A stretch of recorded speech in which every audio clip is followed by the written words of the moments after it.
សួស្តីអ្នកទាំងអស់គ្នាខ្ញុំមកធ្វើជាមួយនឹងតូបូគីធ្វើពីបាយសអ្នកទាំងអស់គ្នាភាសាខ្ញុំនៅម្នាក់ឯងចឹងបាយដាំម្ដងនៅសល់ច្រើនមែនតើអ្នកទាំងអស់គ្នាក៏យើងយកមកធ្វើតូបូគីម្ដងដំបូងយើងដាក់បាយចូលថងណារៀងស្អាតមកអ្នកទាំងអស់គ្នាហើយយើងច្របាច់វា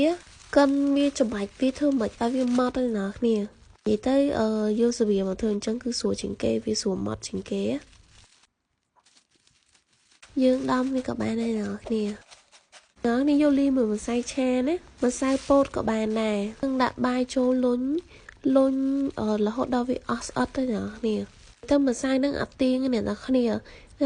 លុញដាក់ម្សៅថែមលុញដាក់ម្សៅថែមដល់ពេលណាវាអស់ស្អិតហ្មងនេះទៅព្រមម្សៅឆាឆ្ងាញ់ជាងអ្នកគ្នាលុញដល់ពេលណាវាអស់ស្អិតហើយម្សៅជាមួយបាយវាចូលគ្នានេះខ្ញុំរុញម្សៅថែមពីលើបន្តិចកុំឲ្យវាស្អិតជាប់ថង់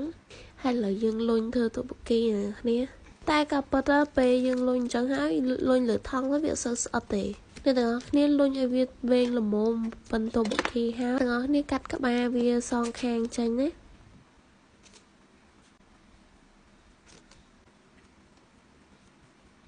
បានច្រើនមែនតើអ្នកទាំងអស់គ្នាមើលទៅញ៉ាំម្នាក់ឯងអត់អស់ហើយឥឡូវយើងកាត់ជារូបតូបូគីណាអ្នកទាំងអស់គ្នាកាត់អញ្ចឹងក៏បានកាត់បិឆិតក៏បានដែរ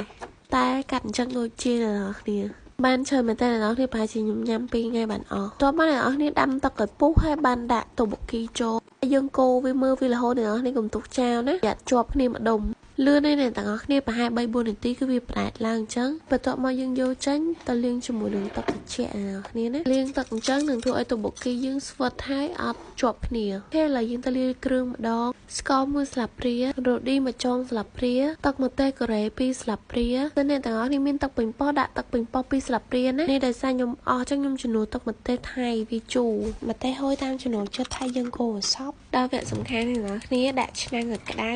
ហើយបន្ទាប់មកដាក់ប្រេងឆាចូលហើយដាក់គល់ស្លឹកខ្ទឹមចូលលីងឲ្យឈ្ងុយហើយអ្នកនេះចាក់ទឹកគ្រឿងបញ្ចូលដាក់ទឹកកន្លះចានហើយអ្នកនេះកូរឲ្យវារៀងពុះបន្តិចដាក់ប្រហិតចូលប្រហិតហ្នឹងខ្ញុំទិញនៅអាទិលក់ប្រហិតទៅអ្នកនេះយើងកូរវាសព្វប្រហែល5នាទីឲ្យទឹកហ្នឹងវារៀងខាប់តិចហើយយើងដាក់តូបូគីចូលមិញអ្នកនេះភ្លេចថតកន្លែងដាក់តូបូគីអ្នកនេះស្លឹកខ្ទឹមពីលើហើយបិទកំមុំប្រហែល2នាទីហើយអ្នកគ្នានេះមានថាដូចទេគឺតូបូគីតែម្ដងអ្នកគ្នាតែខ្ញុំអង្គុយលុញនំហ្នឹងចង់តែដាក់ចូលមាត់ញ៉ាំអ្នកគ្នាព្រោះអីវាទៅនងពេកអូនមើលរៀងអ្នកអង្គុយញ៉ាំឡើងជើងកាងក្តៅเลยអ្នកគ្នាចឹងនិយាយថាវាឡើងស្វិតដូចហាងលក់ហ្មងអ្នកគ្នាទាំងអស់គ្នាកុំភ្លេចសាក់ធ្វើញ៉ាំណា